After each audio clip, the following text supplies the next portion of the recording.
우리는 지난 시간에 이 우상을 어떻게 내려놓아야 되는지에 대해서 살펴보았습니다. 이 보이는 우상의 대표적인 우상인 돈과 사람, 또한 보이지 않는 마음속에 권력, 쾌락, 안정, 또 인정 우상 등을 내려놔야 되는데 이게 결국 우리의 힘이 아니라 예수님을 또 주님을 온전히 믿음으로 우상에서 완전히 벗어나 참 자유와 또 소망을 가질 수 있다라는 말씀을 지난 시간에 나누었습니다. 그럼 이렇게 여러분 우상 숭배에서 벗어난 성도는 주어진 위기 상황을 어떻게 극복할 수 있을까요? 오늘 말씀을 통해서 여러분 삶 가운데 위기 상황이 있지 않으면 좋지만 혹 위기 상황이 오더라도 여러분이 오늘 말씀을 잘 기억함으로 말미암아 이 하나님의 말씀대로 잘 반응하심으로 위기 상황에서 벗어나 또 위기에 처한 영혼들에게 참된 위로와 소망을 전해줄 수 있는 그런 귀한 복된 삶이 되시길 주님의 이름으로 축원합니다. 첫 번째로 합니다. 성도는 위기 상황에서 성령의 임재를 구해야 합니다. 사사기 6장 33절 말씀 1번에 있는데 같이 읽어보도록 하겠습니다. 시작. 그때 미디안과 아말렉과 동방 사람들이 다 함께 모여 요단강을 건너와서 이스라엘 골짜기에 진을 친지라. 여기 이스라엘 골짜기라고 이제 한국말로는 그렇게 돼 있는데요. 원래 원어적 의미는 골짜기가 아니라 평지입니다. 이스라엘 평지라는 뜻이죠. 이스라엘 땅 중에 특히 이스라엘 이 평지는 굉장히 비옥했다고 합니다. 그래서 사람들이 여기서 이렇게 뭐 농사를 짓거나 뭐 이런 게 이제 편했고, 특히 이제 여기가 군사적 요충지였다고 합니다. 교통의 요지였고 중요한 군사적 요충지였다는 거죠. 그래서 미디안과 아말렉 이 동방의 사람들이 여기다가 진을 치고 이제 선제 공격을 할 것처럼 공격 준비를 하고 있었다라는 겁니다. 자, 이때 놀라운 역사가 일어납니다. 사사기 6장 34절 말씀 같이 읽어보도록 하겠습니다. 2번에 있는데요. 같이 읽겠습니다. 시작. 여호와의 영이 기드온에게 임하시니 기드온이 나팔을 불매 아비에셀이 그의 뒤를 따라 부름을 받으니라. 이때 여호와의 영이 성령이 기드온에게 임했는데 이 원어적 의미를 봤더니 그 임했다는 걸 옷을 입다라고 표현되어 있어요. 그러니까 여호와의 신인 성령이 마치 이렇게 옷을 우리가 입듯이 우리의 영혼을 이렇게 휘감았다라고 그렇게 지금 표현해주고 있다라는 거죠. 그러니까 이게 무슨 말이죠? 평상시에 성도 하나님 백성이 그냥 살다가 성령님이 휘감듯이 확 사로잡으면 전혀 다른 사람처럼 이제 하나님의 사람으로 거듭난 사람처럼 그렇게 역사한다라는 겁니다. 우리가 여러분 기도원에 처음 봤죠? 처음에 어떻게 했죠?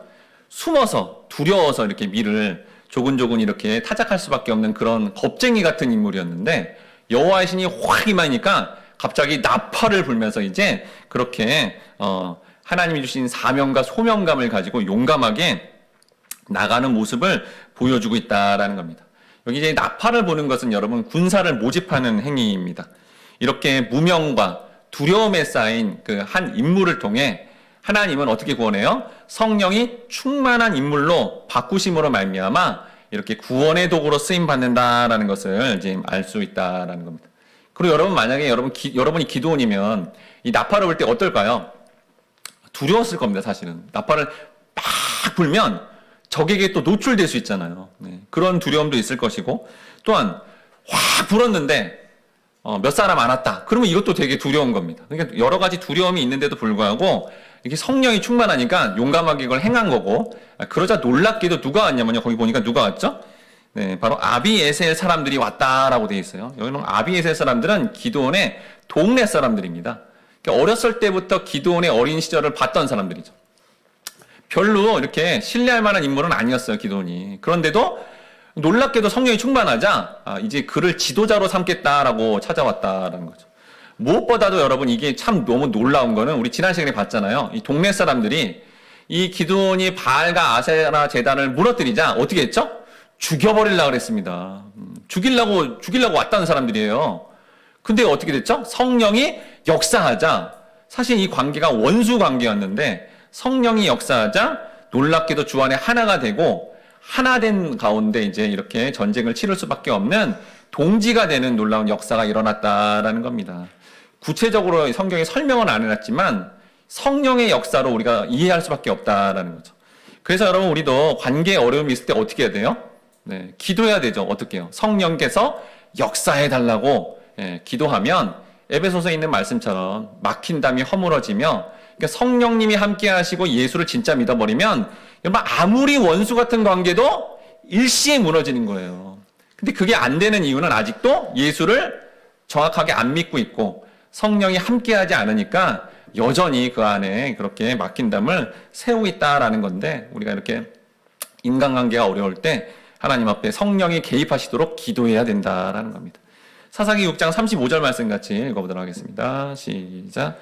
기드온이 또 사자들을 온 므낫셋에 두루 보내매 그들도 모여서 그를 따르고, 또 사자들을 아셀과 스불론과 납달리에 보내매 그 무리도 올라와 그를 영접하더라. 네, 기드온이 군사를 모집하고자 나팔을 뿡 불었잖아요. 그래서 나팔이 불리는 지역인 가까운 지역, 이 므낫세 지파와 자기 동네 사람들이 이제 왔습니다. 근데 나팔 소리를 못 듣는 이제 먼 지역에 있는 이스라엘 지파들에게는 전령을 보낸 거예요. 사자를 보낸 거죠. 그랬더니 그들이 어떻게 해요? 그들이 그걸 봤더니 어떻게 바로 같이 전쟁하러 오겠다고 왔다라는 겁니다. 여러분 누가 이렇게 전쟁하러 갑시다 그러고 이렇게 보내면 바로 올 수 있나요? 어렵습니다. 왜요? 목숨을 걸어야 되잖아요. 근데 이게 어떻게 금방 쉽게 손쉽게 됩니까? 성령께서 역사하시니까, 성령의 역사로 말미암아 목숨을 내놓아야 되니까 힘든데도 불구하고 성령의 인도하심을 따라 다른 지파들, 특히 이제 그 이스라엘 골짜기 그 평지 주변에 있었던 스불론, 납달리, 아셀 지파의 사람들이 하나가 되어서 그렇게 그 전쟁에 참여하게 되었다라는 겁니다. 지금 오늘 본문에서 이스라엘의 이 위기적 상황 가운데 하나님이 어떻게 이 위기를 벗어나게 해요? 한 사람에게 하나님의 영을 부어줘서 놀랍게 성령 충만하게 되자, 그 한 사람인 성령 충만한 기드온을 통해서 민족적으로 닥친 그 위기를 벗어나 승리하게 하신다라는 겁니다. 마찬가지로 여러분 이스라엘의 초대 왕인 사울 왕에게도 성령께서 역사하자 그 위기 상황 가운데 승리를 경험하게 합니다. 사무엘상 11장 5절 말씀 3번에 있는데 같이 읽어보도록 하겠습니다. 시작. 마침 사울이 밭에서 소를 몰고 오다가 이르되 백성이 무슨 일로 우느냐 하니 그들이 야베스 사람의 말을 전하니라. 여러분 사울이 왕이 되었습니다. 왕이 되었는데 그때 어떤 일이 있었냐면 이제 길앗 야베스 요단강 동편에 있는 그곳에 사람들이 큰 위기가 닥쳤다라는 거예요. 어떤 위기냐면 암몬 왕 나하스가 그 지역을 이렇게 점령했습니다. 점령했으면 이제 점령자가 이제 공물을 바치게 하고 그렇게 자기에게 복종하는 걸로 이제 끝내야 되는데, 이 왕이 뭘 요구했냐면요, 모든 이 점령당한 사람들의 남자의 오른쪽 눈을 다 빼버리겠다는 거예요. 왜 그러죠? 오른쪽 눈이 이렇게 없으면 싸울 수가 없거든요. 전투 불능의 상태를 만들고자 눈을 빼버리겠다고 하는 겁니다. 너무 비참한 상황에 이 지역에 있는 사람들이 이스라엘 전역에 도움을 요청했어요. 아무도 돕지 않았습니다. 이런 비참하고 힘든 상황 가운데 하나님 보시기에도 너무너무 비참하고 하나님 백성인데 너무 연약한 그 상황 가운데 놀랍게도 이 위기 가운데 하나님이 아까 기도원처럼 보여준 것처럼 한 사람, 지금 여기 한 사람 누구예요? 이 사울 왕에게 놀랍게 성령이 임하게 됩니다. 사무엘상 11장 6절 말씀 같이 읽어보도록 하겠습니다. 시작. 사울이 이 말을 들을 때 하나님의 영에게 크게 감동되매 그의 노가 크게 일어나. 여기 크게 감동되매라는 이 원어적 의미는 갑자기 덤벼들다라는 뜻이에요. 그러니까 이런 비참한 형국 가운데 누가 갑자기 개입하신 거예요? 하나님의 영이신 성령님이 갑자기 개입하시자 이 성스러운 전쟁 가운데 반드시 승리로 인도하신다라는 것을 보여주셨다라는 겁니다. 여러분 이렇게 구약에 이런 전쟁과 위기와 힘든 가운데 하나님이 이렇게 개입하시는 것처럼 신약에도 여러분 우리가 지금 이 시대에 평화로운 시대에 살아서 전쟁이 있지 않더라도 우리의 삶에 여러분 위기가 오더라도 하나님은 반드시 개입하신다라는 거예요. 그런데 여러분 성령의 개입하심을 우리가 어떻게 이해해야 되냐면 마치 이렇게 한국교회 안에서 뭔가 성령의 개입하심, 그러니까 뭐 병도 낫고 다 부자 되고 다 잘 되는 것, 이런 것도 하나님이 은혜 가운데 또 초창기 때는 허락할 수 있습니다. 그렇지만 반드시 여러분 성령님이 우리에게 임해서 역사하시는 거는 크게 두 가지예요. 첫 번째는 뭐냐면 우리 안에 있는 옛자와 바깥의 어둠의 영이 이렇게 결탁해서 자꾸 중독, 매일매일 과정으로 우리는 이끌거든요. 근데 그때 우리는 어떻게 돼요? 성령님께 기도해야 됩니다. 성령님 개입해 주세요. 역사해 주세요. 그러면 요한복음에 있는 말씀처럼 어떻게 하죠? 주의 영이 있는 곳에 자유함이 있는 것처럼 그 자유하는 놀라운 역사가 일어난다는 거죠. 그러니까 메인 역사가 성령이 개입하시면 끊어져서 이게 참 자유를 누릴 수 있는 그러한 놀라운 역사를 성령님은 반드시 행합니다. 예, 그 일을 놓고 우리가 기도해야 된다라는 거예요. 병이 낫거나 또 아니면 여러 가지 사항들은 하나님 은혜 가운데 될 수도 있고 안 될 수도 있어요. 영적인 유익함을 위해. 그렇지만 이렇게 매이고 답답할 때는 기도하면 반드시 풀리고 자유하게 만드는 것. 이건 성령님이 반드시 이 땅 가운데 행하신다라는 겁니다. 또한 뭐 하냐면 이 성령님은 진리의 영이어서 선택받은 영혼이라면 이 영혼이 꼭 지옥과 영벌로 가는 어떤 삶으로 살고 있다면 영생의 삶으로 살게끔 삶에 반드시 개입하신다는 거예요. 그래서 우리는 이걸 놓고 성령의 역사를 기대해야 되고 성령님의 놀라운 선한 영향력을 기대하며 살아야 된다는 겁니다. 제가 아는 뭐 집사님이 수술 후에 힘든 상황에서도 사실 수술을 받으니까 힘들잖아요. 그런데 주변에 같이 있는 그런 환자들에게 그래도 기쁘게 복음을 전하고 기도도 해주고 예수님의 사랑을 전하는 이 역할을 할 때 주변 사람들이 이렇게 활기를 찾고 또 복음도 전해지며 오히려 그분도 병이 더 나아지는 그런 은혜를 경험했다라고 합니다. 병이 들어도 그와 상관없이 이렇게 성령님이 행하시는 선한 영향력에 함께 동참한다면 그런 성령의 선한 영향력을 우리의 삶 가운데 경험할 수 있다라는 겁니다. 이렇게 성령에 사로잡힌 사울은 다음 같은 일을 행합니다. 사무엘상 11장 7절 말씀 4번에 있는데 같이 읽어보도록 하겠습니다. 시작.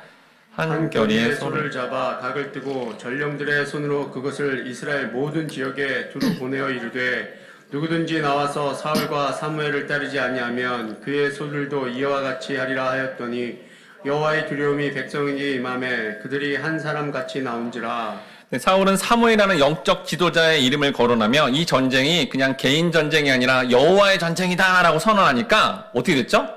거기 있는 백성들이 하나님을 두려워하기 시작했습니다. 사실은 그 전에 누굴 두려워했죠? 암몬왕 나하스를 너무나 두려워하고 이렇게 힘들어했잖아요. 그런데 성령님이 임하고 성령 충만한 사람이 선언을 하니까 놀랍게도 이제 하나님을 두려워하는 그런 역사가 일어나게 되었다라는 거예요. 그러니까 여러분 성령님은 어떻게 하는 거죠? 우리가 사람과 환경을 두려워하는 그런 어떤 존재라면 그 하나님 백성이 역사하셔서 오직 하나님만 두려워하게 하고 하나님을 두려워하면 어떻게 됩니까? 위기에서 벗어나게 된다는 거예요. 그러니까 여러분 잘 생각해 보세요. 우리의 인생 가운데 위기와 문제가 있는 것은 보이는 사람과 주변의 환경과 이런 걸 내가 두려워하기 때문이고 지금 이스라엘 문제가 이거였잖아요. 그런데 하나님을 두려워하니까 오히려 그런 모든 위기에서 벗어나 승리하게 되는 게 이게 뭐예요? 성령의 역사다라는 겁니다. 그래서 이렇게 승리하게 됩니다. 사무엘상 11장 10절에서 11절 말씀 같이 읽어보도록 하겠습니다. 시작. 야베스 사람들이 이에 이르되 우리가 내일 너희에게 나아가리니 너희 생각에 좋을 대로 우리에게 다 행하니라. 이튿날 사울이 백성을 3대로 나누고 새벽에 적진 한가운데로 들어가서 날이 더울 때까지 암몬 사람들을 치매 남은 자가 다 흩어져서 둘도 함께한 자가 없었더라. 성령이 충만한 사울왕이 그렇게 나가자, 같이 그렇게 진격을 하자 놀랍게도 그 강대한 암몬 나라가 패배하게 되었다라는 거예요. 이로써 성령이 충만한 초대왕인 사울왕은 왕으로서 가장 멋진 업적을 남기게 된 겁니다. 하지만 여러분 우리가 예전에 사울왕을 봤죠. 사울왕이 왕이 재직 시절에 제일 잘한 거는 요거 하나입니다. 요거 하나. 그것도 성령의 합체 임하니까 그게 하나고 이후에 사울왕은 이스라엘에게 뭐 유익을 주는 게 아니라 더 큰 아주 심한 고난과 고통과 비참함을 선사하는 그러한 괴롭히는 존재가 되었다라는 거예요. 그래서 여러분 구약은 이렇게 성령이 임하면 이렇게 선하게다 성령이 또 나가면 너무 이렇게 영적으로 고통스러운 상황을 만들 수밖에 없는 사실은 불안한 시대다라는 거예요. 그렇지만 여러분들은 이제 신약의 성도들이죠. 여러분 신약의 성도는 성령이 들어왔다 나갔다 이렇게 하지 않는다는 거예요. 한 번 들어오시면 함께 하는 거죠. 이렇게 충만하게 느끼는 성령 충만함이고 이게 충만하게 느끼지 못할 분이 함께 한다라는 거죠. 그래서 우리는 힘들고 어려울 때마다 언제든지 이렇게 성령님께 간구하고 의지하면 그런 위기를 벗어날 수 있다는 겁니다. 요한일서 4장 13절 말씀 같이 읽도록 하겠습니다. 시작. 그의 성령을 우리에게 주심으로 우리가 그 안에 거하고 그가 우리 안에 거하신 줄 아느니라. 네, 신약시대의 성도들은 이렇게 성령 안에 거함으로 말미암아 삶의 위기가 오더라도 계속적으로 하나님께 간구하고 도움을 구함으로 말미암아 이 성령의 놀라운 역사를 언제든지 경험할 수 있다라는 겁니다. 그런데 우리 모든 성도님들이 삶의 위기적 상황에서 오직 성령의 임재를 구하심으로 성령이 충만하심으로 말미암아 위기 가운데 실질적인 성령의 도우심을 경험하시고 그러한 위기 상황을 극복하시길 주님의 이름으로 축원합니다. 두 번째로 성도는 위기 상황에서 하나님께 여쭈어보며 기도해야 합니다. 사사기 6장 36절 말씀 5번에 있는데 같이 읽어보도록 하겠습니다. 시작. 기도원이 하나님께 여쭈되 주께서 이미 말씀하심 같이 내 손으로 이스라엘을 구원하시려거든. 네, 이 부분을 직역하면 만일 당신이 구원하려고 하신다면이라는 의미로 여호와의 신에 사로잡힌 기도원이 여호와 하나님을 의심하고자 이렇게 한 게 아니라 하나님을 더욱더 의지하고 싶습니다라는 강조된 표현이다라는 겁니다. 아까 기도원이 이렇게 나팔을 불고 또 이렇게 전령을 보냈더니 군사의 숫자가요 무려 32,000명이나 모였어요. 근데 기도원이 이렇게 생각해 보니까 갑작스럽게 모인 이들은 그냥 좀 이렇게 훈련이 잘 안 돼 있는 그러한 그 군사들이었습니다. 하지만 상대방인 미디안 군사들은요 훈련되고 더 많았단 말이에요. 13만 5천 명이나 되는 많은 숫자였다는 거죠. 그래서 이렇게 전쟁했다가는 그냥 바위에다 계란을 던지는 것과 똑같은 거 아닌가? 라는 생각이 두려움이 들었다는 겁니다. 그래서 기도원은 이 전쟁의 이 과정 가운데 승리의 여부를 더욱더 확인받아서 더 하나님을 의지하고 싶어서 기도를 어떤 기도를 해요? 묻는 기도를 하기 시작합니다. 사사기 6장 37절 말씀 6번에 있는데 같이 읽어보도록 하겠습니다. 시작. 오소서 내가 양털 한 뭉치를 타작마당에 두리니 만일 이슬이 양털에만 있고 주변 땅은 마르면 주께서 이미 말씀하심 같이 내 손으로 이스라엘을 구원하실 줄을 내가 알겠나이다 하였더니. 네, 여기서 이제 기도원이 하나님께 여쭈어서 기도하는 이 모습은 자신의 어떤 욕망과 사욕을 위해서가 아니라 하나님의 구원 사역에 대해서 더욱더 확증하고자 그렇게 했다라는 것을 알 수 있다라는 거죠. 그러니까 기도원의 여러분 양털 시험의 핵심은 하나님께 순종하기 위해서 이걸 한 거지, 자기의 어떤 사욕과 어떤 욕망을 이루고자 한 게 아니다라는 거예요. 왜냐하면 여러분 만약에 기도원이 자기의 욕망과 사욕 때문에 하나님을 시험하고 있다면 이전에 이미 제단에 뭘 바치라 그랬어요? 소를 바쳐라. 소가 전 재산이거든요. 근데 그거를 바쳤겠습니까? 자기의 욕망 때문이라면? 안 바쳤겠죠. 그리고 우상을 파괴하라. 그 파괴했다가 죽을 수도 있거든요. 근데 다 했단 말이에요. 그러니까 그 모든 과정들을 통해 사실은 지금 이렇게 뭐 자기의 뜻대로 뭔가 그렇게 하려고 하는 게 아니라 하나님께 여쭤보는 기도를 통해 하나님에게 더 다가가 의지하고 싶어서 이렇게 기도하고 있다라는 것을 알 수 있다라는 겁니다. 뭘 통해 알 수 있냐면요. 기도원이 뭐라고 해요? 마지막에 내가 알겠나이다 라고 하죠. 여기 우리말로는 알겠나이다 라고 되어 있는데 원어적으로 보면 이게 뭐냐면 하나님과 기도원 개인 관계가 더 전인격적으로 알고 친밀해졌다라는 그런 의미다라는 거예요. 그러니까 기도원이 지금 양털 시험 사건을 통해 하나님과 관계가 멀어지는 게 아니라 더 가까워지고 더 의지하고 싶어서 그렇게 하고 있는 행위다라는 것을 알 수 있다라는 거죠. 그럼 여러분 기도는 왜 하필이면 이 이슬을 내리게 하는 이걸로 표징을 달라고 그렇게 간구했을까요? 열왕기상 17장 1절 말씀 같이 읽어보도록 하겠습니다. 시작. 길르앗에 우거하는 자 중에 디셉 사람 엘리야가 아합에게 말하되 내가 섬기는 이스라엘의 하나님 여호와께서 살아계심을 두고 맹세하노니 내 말이 없으면 수년 동안 비도 이슬도 있지 아니하리라 하니라. 네, 뭐 기도원뿐만 아니라 엘리야도 보니까 마찬가지예요. 그러니까 하늘에서 비가 내리고 이슬이 내리는 것은 사실 뭐 우리나라도 지금 최근에는 가물어서 이제 그런 걸 몹시 바라기도 하고 뭐 뉴스에 보니까 기후제도 들었다라고 하는데 그럼 이스라엘은 더 심합니다. 너무 건조하고 메말랐기 때문에 이렇게 비가 내리거나 아니면 이슬이 많이 맺힌 거는 하늘의 축복이다라고 여겼어요. 이슬이 내리면 그걸로 뭐 목축업이든 농사하는데 큰 도움이 되니까 하늘의 선물로 여겼다라는 겁니다. 신명기 33장 13절에 보니까 그 땅이 여호와께 복을 받아 하늘의 보물인 이슬과 땅 아래에 저장된 물과라고 해서 이슬 자체가 하늘의 은총, 은혜다라고 여겼다는 거죠. 그래서 지금 기도원이 이슬을 내려주세요. 그 은총을 내려주세요. 라고 그렇게 기도했다는 겁니다. 그래서 여쭈어서 기도하면서 요청을 했더니 하나님이 바로 응답하십니다. 사사기 6장 38절 말씀 7번에 있는데 같이 읽어보도록 하겠습니다. 시작. 그대로 된지라. 이튿날 기드온이 일찍이 일어나서 양털을 가져다가 그 양털에서 이슬을 짜니 물이 그 그릇에 가득하더라. 여러분 여러분 하나님께 막 기도하는데 바로 돼요? 네, 우리 초신자 때는 바로 되는 것 같아요. 근데 좀 이제 기존 신자가 돼서 이제 기도하면 바로 응답이 잘 안 되는 것 같아요. 근데 여러분 기도는 여기서 기도하니까 바로 됩니다. 두 번째 기도할 때도 바로 돼요. 그러니까 지금 이게 다 뭐하고 연관되는 거죠? 하나님 마음에 합하면 바로 되는 거예요. 여러분이 주님 제가 예수를 닮게 해주세요. 바로 되게 하실 거예요. 네. 어떤 거죠? 참고 인내하고 섬기고 그 예수님처럼 되는 거잖아요. 그런 영역은 하나님이 바로 들어주십니다. 왜요? 하나님의 뜻과 일치하니까. 지금 이것도 기도원이 다른 목적이 아니라 하나님을 더 친밀하게 아까 말한 대로 의지하고 싶어서 소통하고 싶어서 하나님 제가 기도 더 많이 하게 도와주세요. 들어주신다니까요. 하나님 마음과 합하잖아요. 그게 딱 그렇잖아요. 무슨 기복주의나 다른 거 뭘 추구해서 응답받았는데 하나님과 멀어진다. 그럼 하나님이 이걸 줘야 되나 말아야 되나 이런 상황이 되잖아요. 그런데 하나님 뜻과 맞으면 바로바로 이루어지는 것을 보게 된다라는 거죠. 우린 또 이 장면을 통해 또 이렇게 하나님께 뭘 이렇게 묻듯이 요청하는 기도를 하면 하나님 놀라운 기적을 베풀어 주시는구나.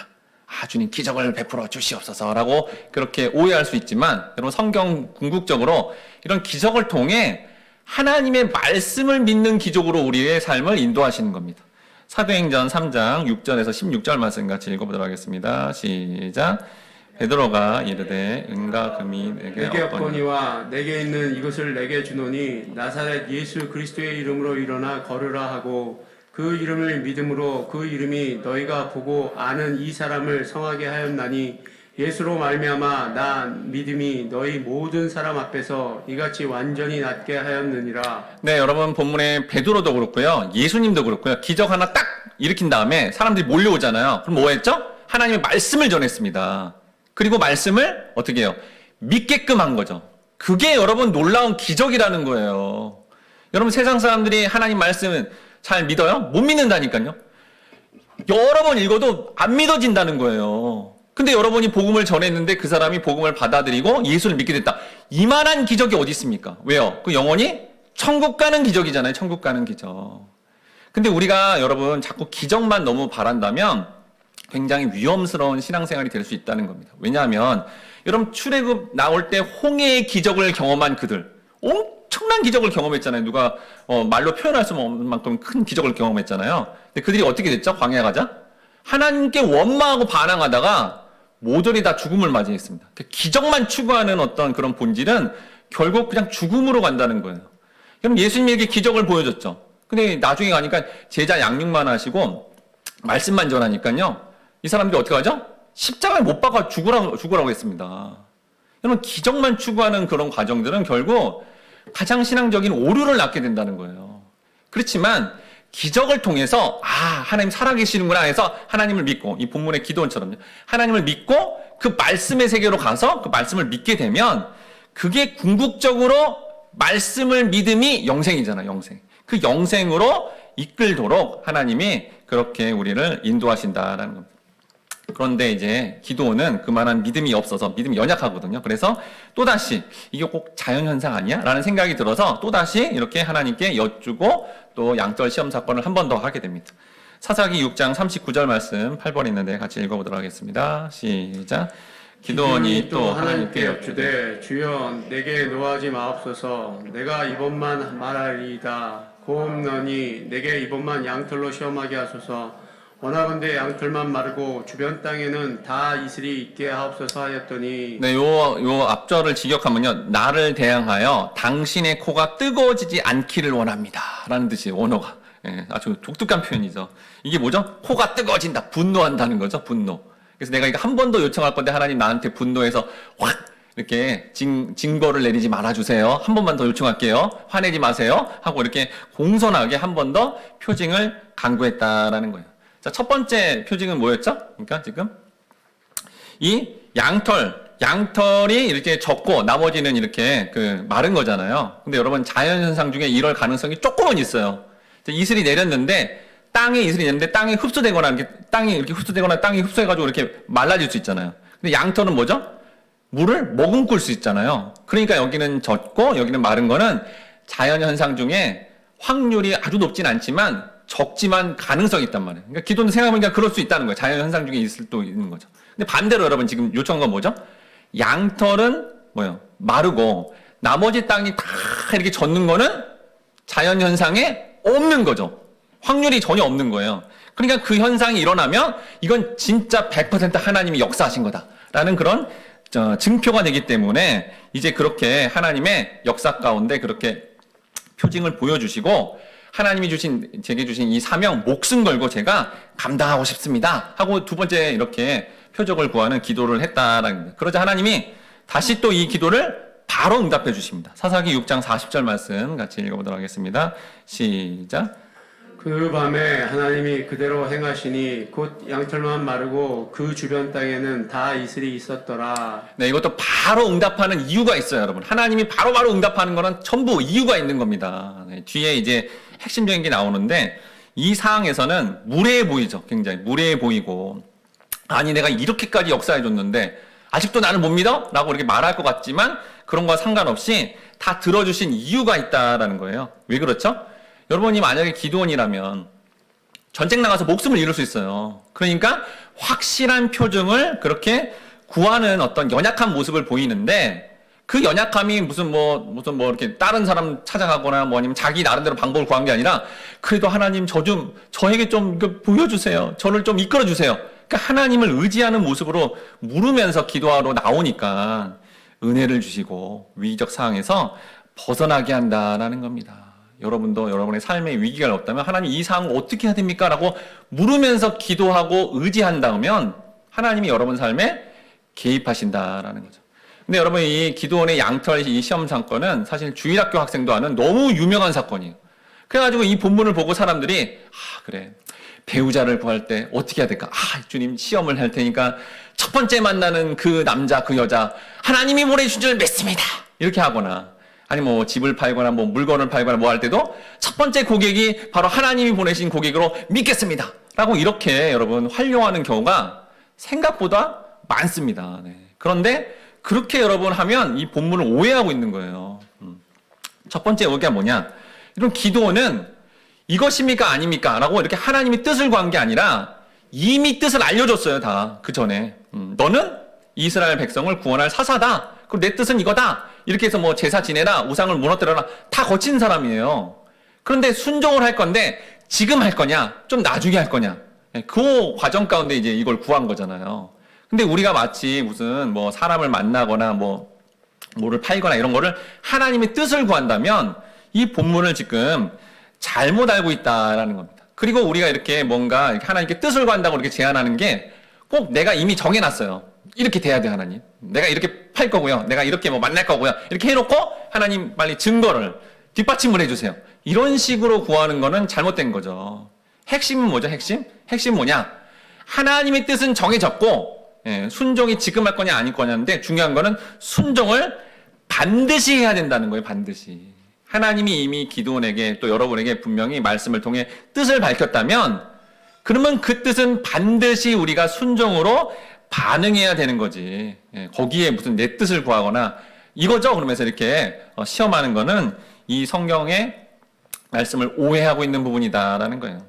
저도 뭐 개인적으로 이 본문을 정말 잊을 수 없는 게 저도 소명을 받았을 때 이게 생각나서 하나님께 이렇게 묻는 기도를 했는데 하나님 바로 응답하셔서 제가 두 손 두 발 다 들고 원래 이렇게 공직사회를 가려고 했다가 목회자의 길로 갈 수밖에 없었습니다. 그러니까 중요한 건 순종의 과정이지 그거를 벗어나는 과정이 아니다라는 겁니다. 우리에게 주어진 분명한 하나님의 뜻에 우리는 다시 기도함으로 확증하고 더 확실한 순종하며 나갈 때 그게 바로 위기적 상황에서 벗어나는 길이다라는 거예요. 그럼 우리는 여러분 이 어떤 삶이 삶의 가장 큰 위기적 상황임을 깨달아 그렇게 하나님께 간구하며 나가야 될까요? 사사기 6장 25절 말씀 같이 구원에 있는데 같이 읽어보도록 하겠습니다. 시작. 날 밤에 여호와께서 기도원에게 이르시되 내 아버지에게 있는 수소 곧 7년 된 둘째 수소를 끌어오고 내 아버지에게 있는 발의 제단을 헐며 그 곁에 아세라 상을 찍고. 여러분 우리가 이전에 봤지만 기드온의 가정에 뭐가 있었죠? 바알과 아세라가 있었습니다. 우상을 섬기는 가정이었던 거예요. 하나님도 섬긴다는데 실상에서는 전부 바알, 아세라를 추구하는 우상 숭배 가정이었고, 여러분 기드온은 그 전에 봤더니 막 종이 10명 이상 있고 부자였어요. 권세였어요. 그냥 잘 사는 것 같아요. 그치만 성경은 뭐라 그래요? 이게 가장 큰 위기라는 겁니다. 가정 안에 바알과 아세라 신상을 섬기고 있는 이 모습, 또 그 동네 사람들이 바알과 아세라를 섬기는데 뭐 잘 지내는 것 같아요. 잘 먹는 것 같아요. 잘 지내는 것 같지만 성경은 뭐라 그래요? 이게 가장 큰 위기사항이다라고 말하는 거예요. 그래서 여러분 성도에 있어서 가장 큰 위기사항은 먹고 살기 힘든 게 아니에요. 자녀 양육이 안 되는 것도 아닙니다. 내 자신이 무능력한 것도 아니에요. 가까이 있는 사람이 나를 괴롭혀서 힘든 게 아니라 성도에게 있어서 가장 힘든 거는 모든 삶의 결과는 하나님의 주권이에요. 여러분에게 주어지는 모든 삶의 결과는 이게 하나님의 주권 하에서 나한테 주어진 거야 라고 믿지 못하는 게 가장 큰 위기라는 거예요. 뭐가 위기예요? 성경 말씀이 안 믿어지는 게 위기라는 거예요. 성경 말씀이 뭐라 그랬죠? 하나님을 사랑하고 이웃을 사랑하라 그랬죠? 상대방을 사랑해야 되는데 여전히 미워하고 상처 주려고 그러고 안 사랑하는 거, 사랑하지 못하는 거, 이게 여러분 삶의 가장 큰 위기라는 겁니다. 왜요? 그렇게 사랑하지 않고 있고 이렇게 하나님의 주신 환경을 믿지 않으면 영벌이잖아요. 여러분 천국이 아니라. 여러분 이게 삶의 가장 큰 위기라는 것을 알아야 된다라는 거예요. 왜요? 이렇게 믿음으로 하나님 말씀으로 반응하지 않으면 이게 뭐예요? 마치고 하나님을 믿는다 그러고 여기 지금 기드온과 이 사람들처럼 우상을 버젓이 섬기는데도 꼭 지옥 갈 사람처럼 사는데도 자기가 위기가 위기인 줄 모르는 이 삶의 모습이 이게 위기라는 거예요. 그래서 여러분 하나님이 그대로 놔두면 지금 기드온 가정, 기드온 동네 사람들 전부 지옥 가겠죠. 하나님 믿는다는데 전부 우상 숭배를 하고 있으니까. 그래서 개입하신 거고 그 삶의 가장 큰 위기 가운데 벗어나게 하는 거죠. 벗어나게. 누굴 통해서요? 기드온을 통해서 그렇게 하나님 개입하셨다는 거예요. 기드온도 못 믿었죠. 하나님을 잘. 우상을 같이 섬긴 겁니다. 그러면 이 영혼들은 다 뭐예요? 지옥 가는 인생들이 되잖아요. 그러니까 하나님이 개입하셔서 이렇게 표적과 기적을 통해서 진짜 하나님 살아계시는구나. 야 이건 자연현상에 있을 수 없는 일인데 이 일이 일어났네? 하나님 살아계시네? 그러면 이전에 선조들이 말한 게 다 진짜였구나라는 그 믿음이 생긴 거죠. 여러분 선조들은 놀라운 아까 말한 대로 홍해가 갈라지는 역사, 광야에서 먹을 게 없는데 하늘에서 정말 아무 농사 짓는 게 아닌데도 만나가 내려지는 이 역사를 다 경험했어요. 그래서 선조들이 다 알려줬습니다. 후손들한테 자자손손으로 하나님이 이렇게 전능하신 분이다. 하나님 역사하신다. 근데 이게 세대가 가다 보니까 잊혀지는 거죠. 야, 하나님 살아있다는데 나한테는 지금 개인적으로 뭐가 안 오는 것 같은데? 야, 그 말씀들 다 거짓말 아니야? 그게 무슨 있는 거야? 우리 지금 현실에서 비를 내려준다는 저 바알신을 섬기고 쾌락을 준다는 아세라를 섬기자. 이러고 지냈던 거예요. 그러면 뭐라고요? 믿음이 없는 모습이잖아요. 하나님 백성이 아니잖아요. 영원히 지옥 갈 수밖에 없는 그런 삶의 가장 큰 위기입니다. 그러자 하나님이 그 인생 가운데 개입하셔서 기드온을 통해서 이게 진짜구나라는 그 믿음을 표출하자 함께 모인 군사들처럼 같이 동네 사람들조차도 다 이제 기드온처럼 여호와 하나님에 대한 믿음이 생기고 그 믿음을 믿어야 어떻게 되는 거예요? 천국, 영생 가게끔 하나님이 지금 이 기적 가운데 이렇게 응답해 주시고 역사한다는 겁니다. 이게 단순히 기드온 혼자 하나님 이거 표적 보여주세요. 이루어졌네? 이런 차원이 아니라 기드온 한 사람을 통해서 함께하는 가정과 동네 사람들과 함께하는 이스라엘 백성들이 이렇게 잊혀진 하나님을 깨닫게 되어서 믿음으로 반응함으로 말미암아 그렇게 하나님이 이스라엘의 구원자시구나 라는 것을 믿게끔 삶의 가장 큰 위기인 지옥과 영벌에서 벗어나 천국과 영생과 하나님 나라를 실제로 경험할 수 있게끔 인도하시는 게 이게 성령의 역사고 기도했을 때 하나님이 응답해 주시는 하나님의 역사다라는 겁니다.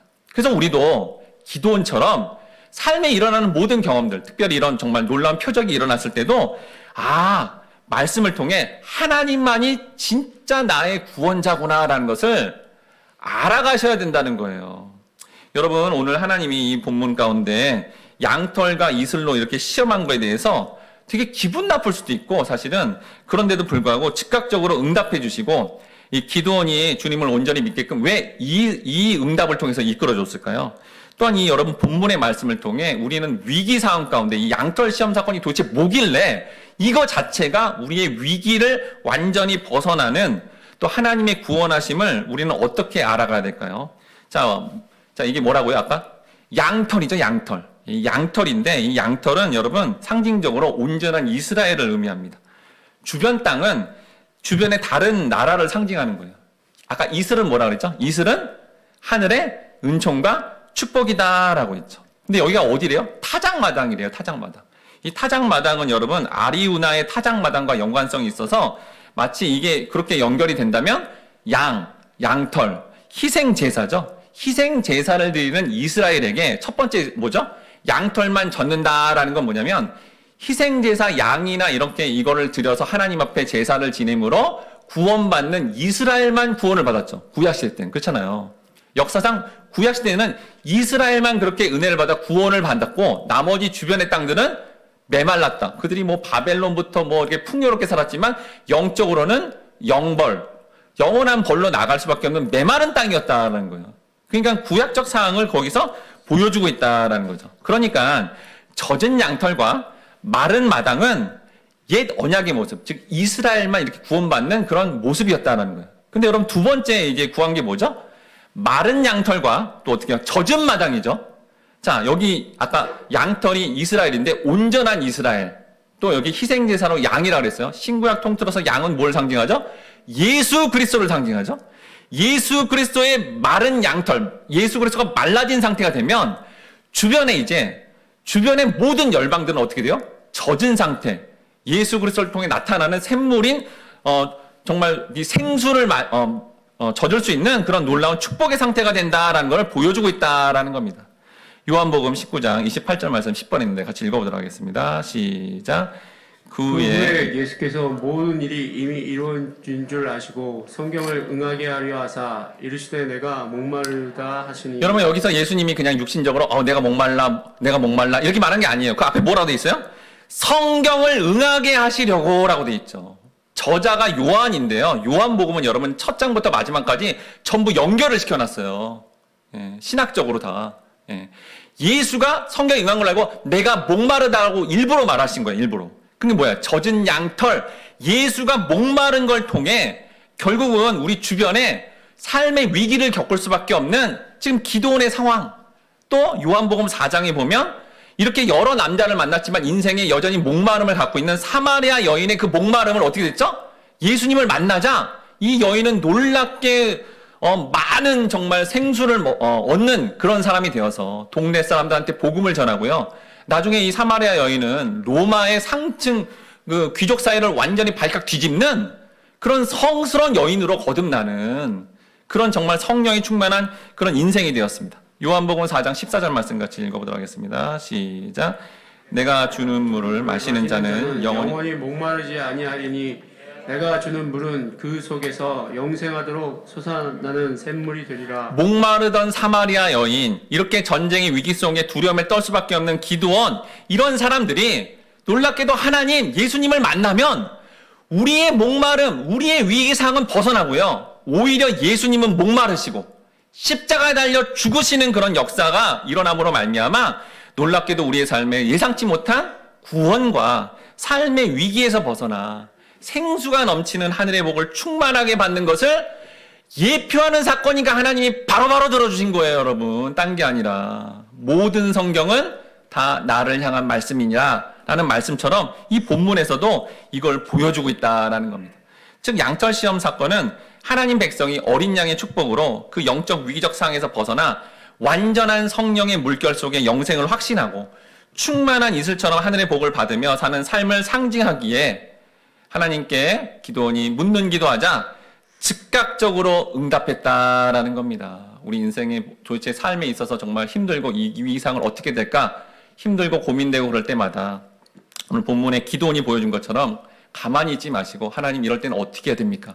하나님 저에게 성경 말씀을 통해 알려주시옵소서라고 기도하며 의지하고 나간다면 우리 주님은 반드시 역사하셔서 성령이 충만한 가운데 묻고 기도하는 자에게 응답하시고 개입하심으로 그런 위기상에서 벗어나게 하리라 믿습니다. 우리 이 시간 오늘 주의 찬양인 기도하는 이 시간 함께 찬양하며 우리의 위기적 상황 가운데 기도하는 이 시간, 기도로 주님께 묻고 나아가 이 위기적 상황에서 벗어나 그렇게 정말 하늘의 놀라운 축복을 받기를 함께 다짐하도록 하겠습니다. 여러분, 성경에 이제 다윗이라는 인물도 이 위기 상황이 올 때마다 또 전쟁을 치를 때마다 하나님께 묻는 기도를 했습니다. 하나님, 전쟁하러 나갑니까? 말아야 됩니까? 어떻게 해야 됩니까? 이렇게 물으면 하나님이 응답을 주셔서 그 응답대로 사니까 전쟁에서 계속 승리하고 블레셋을 무찌르고 나중에 이제 왕이 되었습니다. 근데 이 왕이 되고 편안하고 전쟁을 안 나가니까 하나님께 묻는 기도를 안 하기 시작했어요. 그러니까 어떻게 됐죠, 여러분? 밧세바를 범함으로 말미암아 다윗의 인생 가운데 가장 비참하고 위기 상황이 압살롬의 또 반란과 이런 걸 통해서 겪게 되었다라는 겁니다. 우리도 여러분 성도의 인생 가운데 위기 상황이 있을 때마다 또 없을 때에도 하나님께 묻는 기도, 하나님 이건 어떻게 해야 됩니까? 라고 물으시고 또 하나님을 의지하는 마음으로 나간다면 성경 말씀을 통해 여러분 응답 받으시고 반응한다면 우리의 위기 상황에서 벗어나 그렇게 성령 충만하게 살아가게 되리라 믿습니다. 우리가 한번 이 시간에 기도하겠습니다. 주여, 우리가 삶의 위기적 상황에서 하나님 앞에 나아가 하나님께 묻는 기도를 통하여 응답받아 위기 상황을 극복하는 그런 복된 삶이 되게 해달라고 이 시간 들은 말씀 생각하면서 함께 하나님 앞에 기도하도록 하겠습니다. 그럼 에베소서 5장 18절 말씀 같이 한번 읽어보도록 하겠습니다. 올해 주제 말씀인데요. 에베소서 5장 18절 말씀 읽겠습니다. 시작. 술 취하지 말라. 이는 방탕한 것이니 오직 성령으로 충만함을 받으라. 여기 술 취함이 뭐하고 같이 나오죠? 방탕하고 같이 나옵니다. 그러니까 우리가 생각하는 술 취함의 어떤 술 그것뿐만 아니라 사실은 뭐예요? 방탕이다라는 거예요. 방탕의 의미가 뭐죠? 시간과 물질을 낭비하는 겁니다. 그러니까 여기서 말하는 술 취함은 뭐예요? 그러니까 시간과 지금 물질과 에너지를 다 낭비하는 상태. 이건 성령의 충만함과 반대다라는 것을 분명하게 얘기해주고 있죠. 그러면 여러분, 우리가 올해 주제기도 한데 성령이 그러면 충만하면 어떻게 될까요? 지금 5장 18절 앞에 있는 16, 17절에 뭐가 성령의 충만함인지 정확하게 나와 있습니다. 에베소서 5장 16, 17절 말씀 같이 성령 충만하기를 사모하는 마음으로 같이 읽어보도록 하겠습니다. 네, 읽겠습니다. 시작. 세월을 아끼라 때가 악하니라. 그러므로 어리석은 자가 되지 말고 오직 주의 뜻이 무엇인가 이해하라. 자, 여러분, 성령이 충만하려면 어떻게 하라는 거예요? 아까 방탕 술 취함이 아닌 뭐예요? 세월을 아끼라는 거예요. 세월을. 뭐요? 시간을 확보하라라는 거예요. 시간을. 무슨 시간을 확보하라요? 주의 뜻이 무엇인가 이해하는 데 시간을 아끼라는 겁니다, 여러분. 뭐 하라는 거예요? 성경 말씀을 사모하라는 거예요. 진리의 말씀을 알아가라는 거예요, 여러분. 그러면 그게 뭐예요? 성령의 충만함이고, 오늘 본문에 보여준 것처럼 성령의 그 충만함이 위기를 극복하게 된다라는 거죠. 여러분의 인생 가운데 지금 위기가 왔어요? 성경 말씀을 붙드십시오. 말씀을 알아가야 돼요. 알아가면 그 위기의 상황 속에 분명한 진리의 말씀을 통해 해답을 주시기 때문에 우리가 거기에서 벗어나 성령 충만하여서 우리 겪고 있는 위기 상황에서 벗어나는 것뿐만 아니라 여전히 아까 말한 영적인 위기요, 영적인 위기. 여러분, 기도원 집안과 그 동네 사람들 잘 먹고 잘 지냈다니까요.